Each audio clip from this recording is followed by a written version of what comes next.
Was it a sin to swap twins?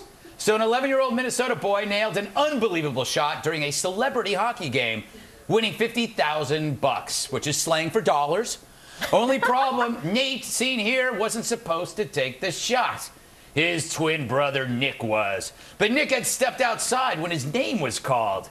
The boy's dad later confessed to the switch, and now they may not get the $50,000. Worse, they may go to jail for life in Thailand. What? Not really. Let's discuss this, however, in something I like to call... Ah.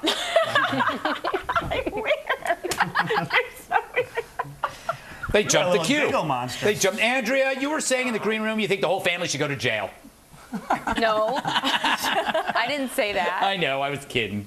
But I do think this story is ridiculous because if the four of us or five of us, even Andy, let's include him, we're at an event and we got those little raffle tickets like they did, right? And they said whoever wins gets to take the shot. Yeah. And they called my number. I can give my ticket to Tucker or Kimberly, and you guys can go do the shot. What's the big deal here? I don't understand what the controversy is. Was somebody's name on it? I believe his name was on it, wasn't it? I don't know. I don't think it's like those little raffle, as I understand it, little red tickets. Tucker has information on this that we didn't bother to read. That's exactly right. No, they didn't lie. They did tell the truth. Yes. But it wasn't the right kid. Look, I think the Solomonic solution is the answer. Take a sword and cut the puck in half. Oh, I thought you wanted to cut something else in half. Yeah, thank you, said puck. Kimberly, you're a legal eagle. Aren't the twins really just one person and therefore deserve the money? If you look at it from a scientific perspective and you do an analysis of the DNA, you've got a great point. So that's what I would argue if I were their parents. I'm like, really? How can you tell the difference? Yes. Swab them. Yeah, that's true. I mean, come on. In the spirit of the idea and the competition, give the kids. Their boys are going to split it anyway. So, I mean, come on. Don't be cheap. His name wasn't on that ticket. It's, you know, Beckel said it earlier today on the 5, so it bears repeating. The company would do well to give the money. They'd make them look like good people. So it's a win-win, as I like to say. And those would be the names of my twins, win-win. Bill, these kids stand to make more in one shot than you have in your life. How do you feel about that? I don't have any sympathy for them, I'll tell you that. Yeah, I don't think you should. But actually, Kimberly, you're absolutely right. What do they call twins? Nature's clones. Right. So 1, 2... They do not call them that. They do. Andy can look that up. So 2 is really 1. But also, isn't this an insurance company that's helming the contest? They're not going to get anything. It's an insurance company. They're not going to give them anything. Well, they are guilty. They're evil. They could say that the kids are guilty of fraud and put them behind bars. Oh, that's just I don't know. I made that up. But here's the thing. Aren't you know, these kids were we are foolish to think that this was the first time these kids pulled the old switcheroo. They're twins. You know, I said this before. If you watch any show that has twins, like was it Please Don't Eat the Daisies? Did that have twins? Don't know. Sure, Parent Swap. Parent Swap, yeah. Or is it Parent Trap? I had one of those. Whatever. Anyway, My Two Dads. My Two Dads. Twins are pulling this sort of shenanigans all the time. They do it in Full House. They rob banks. They do. They rob banks. They pull off major mass killings, these twins. Not to freak you out, but this happens like rape cases and ones that know he did it. I was just kidding. Found the DNA. No, I'm telling you, as a prosecutor, I've had that. I've had another brother come in and say, no, I'm the one that did it. Then it becomes a whole issue. Oh, my goodness. Well, way to bring this down. A big problem. Sorry. I know. I was just exaggerating something, and you actually had a fact. That's the problem with Red Eye. When my exaggerations meet cold, hard fact, then I'm left speechless and rambling like some incoherent coot high on some kind of weird narcotic made out of methaneed window cleaner. Now run for president. A new study from the University of Oklahoma finds that macho men are more likely to die in an accident. Apparently, southern and western states with a, quote, culture of honor have higher accidental death rates for white males. The study defined culture of honor as a relentless, sometimes violent defense of masculine reputation.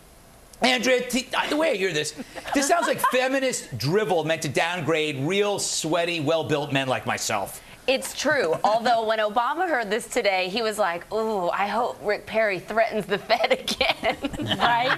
Right. Way to bring it back to the whole political issue, Andrea. You're right, but I don't care. I love that. Kimberly, this is a veiled attack on the North. It's basically saying northern men are all wusses. Yes, it's like the Dixie Wars, right? North versus South. But yeah, I mean, come on. That's why everybody loves Rick Perry from Texas. Right? I mean, isn't this just true? It really is. I like Southern men. And I love you. Both of you have made this into a political issue. It's amazing, Tucker. Someone who gets into a lot of bar fights. Yeah. Does this make sense to you?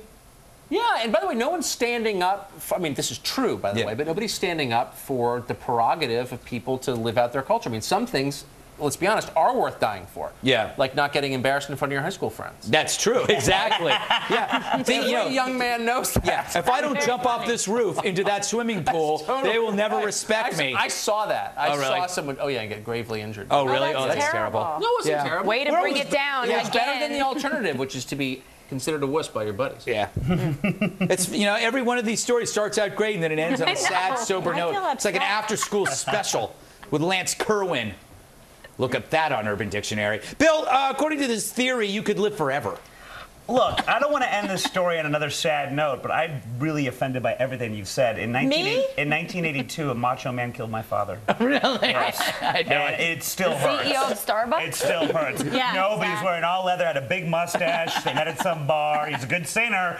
Either way, a macho man killed my father. Right. No, he didn't. Here's the thing, though. What this study is saying is that being a man is hazardous to your health because men take more risks. They build bridges and they die falling off bridges. Well, and it's testosterone interferes with the brain power. They don't think. They're just more interested in they do it because women like it. I mean, if they didn't get laid doing it, they would. Men don't do anything that women don't like. Women actually like violence, and they encourage it in subtle ways. Do you think if women withheld sex, we would, in the face of violence, we would ever have a war? Of course not. Well, and this all, if you want to take it a little step further. So all the wars are caused by women because men want sex. All awfulness is caused by women. We can agree on that. But women are the cause of that women reward reckless behavior in men. That's why men commit it. And then when they don't reward it, we continue to be reckless. What do we do if we do something cool and a woman just rejects us? We go get drunk. Yes, Bill. So it gets worse and worse. I've got 20 seconds left before this gets cut off, so I've got to take a break. All right. And remember to check out the Red Eye podcast. There's a new one every day. To catch them, go to foxnewsradio.com and click on Red Eye. Tonight we talked about Andy's nightmares for a change.